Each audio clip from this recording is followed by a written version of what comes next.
Hi, Roderick Gadellaa, Open Web Advocacy. The DMA has been enforced now for 15 months. Despite this, not a single browser vendor has been able to port their browser using its own engine to iOS. It's not because they're incapable or they don't want to, or because Apple's strange policies are making this, it's because Apple's strange policies are making this nearly impossible. One of the key issues slowing progress is that Apple is not allowing browser vendors to update their existing browser app to use their own engine in the EU, and Apple's WebKit engine elsewhere. This means that browser vendors have to ship a whole new app just for the EU and tell their existing EU customers to download their new app and start building their user base from scratch. Now, we would love for Apple to allow competing browsers to ship their own engines globally, but if they insist on allowing this only in the EU, Apple can easily resolve this problem. Here's how. They can allow browsers to ship two separate versions of their existing browser to the App Store, one version for the EU and one for the rest of the world, something which is currently possible in other app stores. This would allow existing European users to get the European version of the app without having to download a separate app simply by receiving a software update. But it seems Apple doesn't want that, and they make this very clear in their browser engine entitlement contract. Given that Apple can easily resolve this problem simply by allowing browsers to ship a separate version of the app to the EU under the same bundle ID, why is Apple still insisting that browser vendors lose all their existing EU customers in order to take advantage of the rights granted under the DMA? Thank you. Second, Apple has made some changes to its rule governing third-party browsers and the ability to use other browsers' engine in the EU. However, as was already mentioned, there are various restrictions, including having two different versions of the app, limitations on testing, cumbersome contract requirements, still making it onerous to meaningfully take advantage of the browser engine interoperability, which is why no one has really successfully launched on iOS using an alternative browser engine. What is Apple going to do to enable the third parties to launch a browser on iOS via an alternative engine? Thank you. Let me take the browser engine first. I know this conversation is supposed to be about browser choice screens and defaults, but I know some of you, many of you with the same group have traveled very far to have this conversation.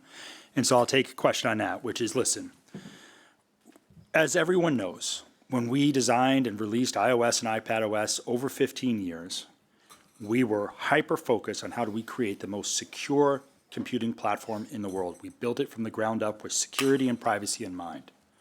The browser engine was a critical aspect of that design. WebKit was that aspect of the design. And that has worked for 18 years. We recognize under the DMA that we've been forced to change.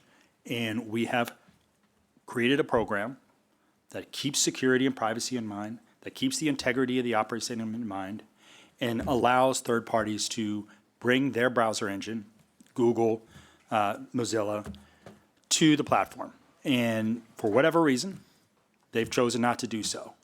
And so we remain open. We remain open to engaging. We have had conversations, constructive conversations with Mozilla, less constructive engagement from the other party. But we are working to resolve those differences and bring them to iOS in a way that we feel comfortable with in terms of a security, privacy, and integrity perspective. I also wonder, there's a lot of OWA people here in the room, so well done on that. I also, half the questions at least were about browser engines, which is obviously an Article 5.7 issue as opposed to a 6.3 issue.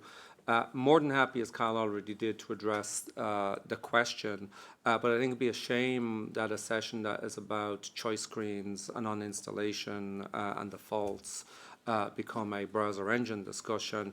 I was pleased that Kush was nodding when Kyle was pointing out the ongoing engagements with Google and Mozilla, which are continuing right up even to last week, and I think just some more this week.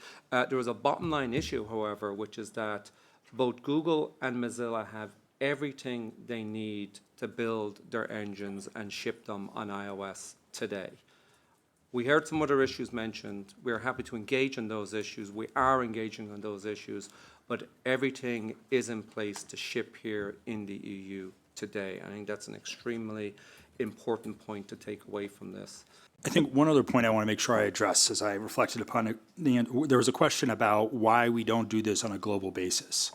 And I think we've always approached the DMA as the European law that relates to Europe. And we are not going to export European law to the United States, and we're not going to export European law to other jurisdictions. Each jurisdiction should have the freedom in decision-making to make its own decisions. And so we're going to abide by that. To the extent there is no 6 free questions which will be taken by priority, it's okay to ask questions which are other questions related to browsers. So I think that's totally okay given the name of the session. I suppose OWA, I get to talk to Spotify. So I'd like to return to browser engines for a second. But if it's okay, I'd like to quickly clear up my kind of connections to this, because I think, Kyle, you were suggesting that I'm for Spotify and that OWA is. That's what I heard. I'm just a student. I volunteer because I truly believe in the open web.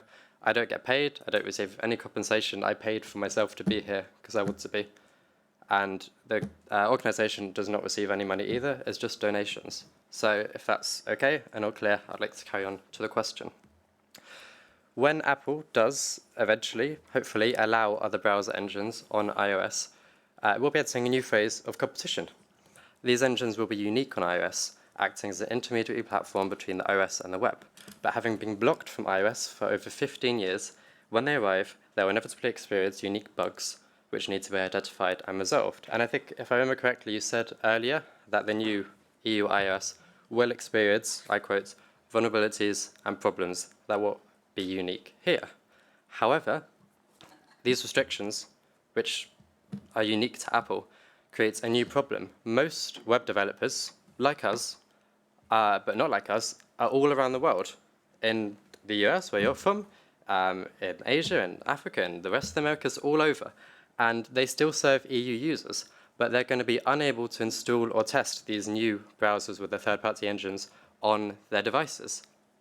This means that these developers will be able to test Safari, but not Firefox's Gecko or Chromium, putting these competing browsers, web developers, businesses, and users at a significant disadvantage. Apple faced the same issue with native app developers earlier, and ultimately resolved it by allowing testing versions of EU-only apps to be downloaded outside of the EU for developmental purposes. The same principle should apply here. Web developers globally must be able to test their sites in the new competing browsers on iOS, regardless of where they're located. We understand that Apple may not wish to allow these browsers to ship to consumers. That's their choice, I suppose, but that is a completely separate issue to allowing developers to test it.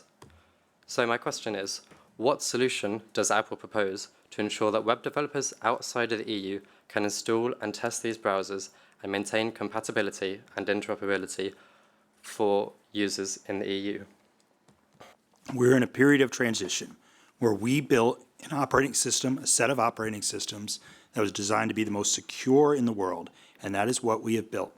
A critical aspect of that was our integration of WebKit into our operating systems. And we've continued to maintain that as the most secure way to ensure that we have the very best operating system possible. We've also introduced flexibility and APIs for third-party browser engines to take advantage of these new opportunities under the DMA. We're also engaged in ongoing conversations with Mozilla and with the other company in terms of bringing them to iOS.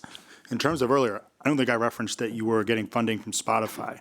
I don't know where you're getting funding from. My reference is more to the code representative who does get a lot of funding from Google and Meta and Qualcomm and Spotify and others, but not yourself. I understand that, and I actually really respect.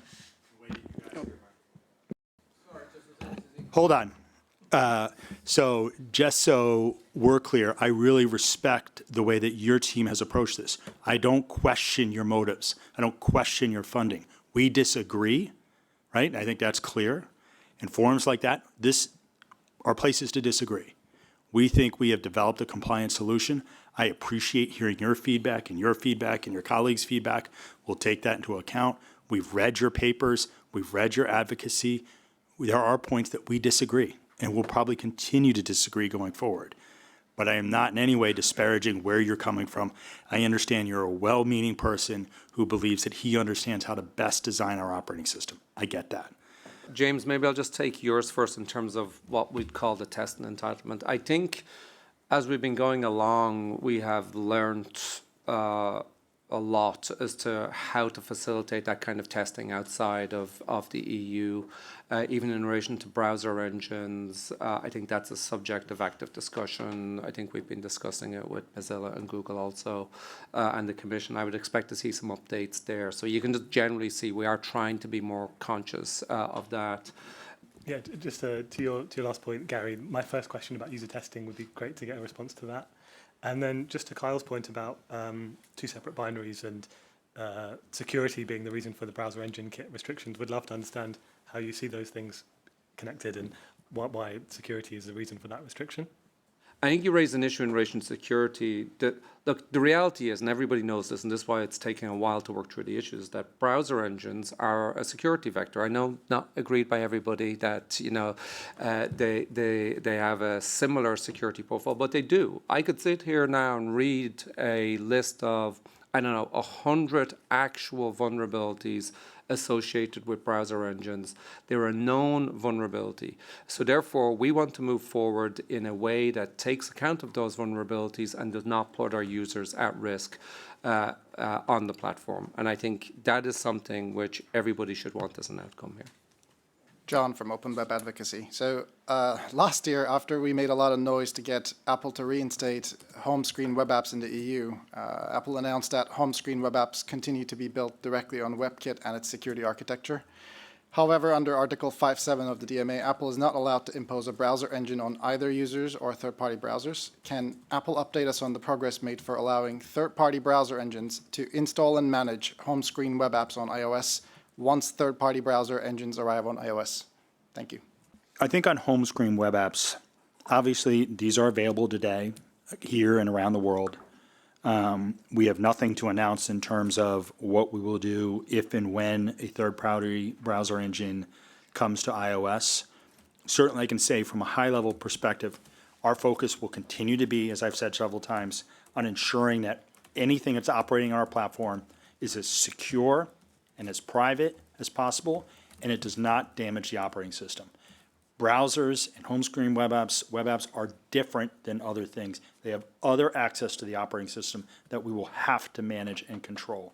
And so we have not settled out on any of those issues.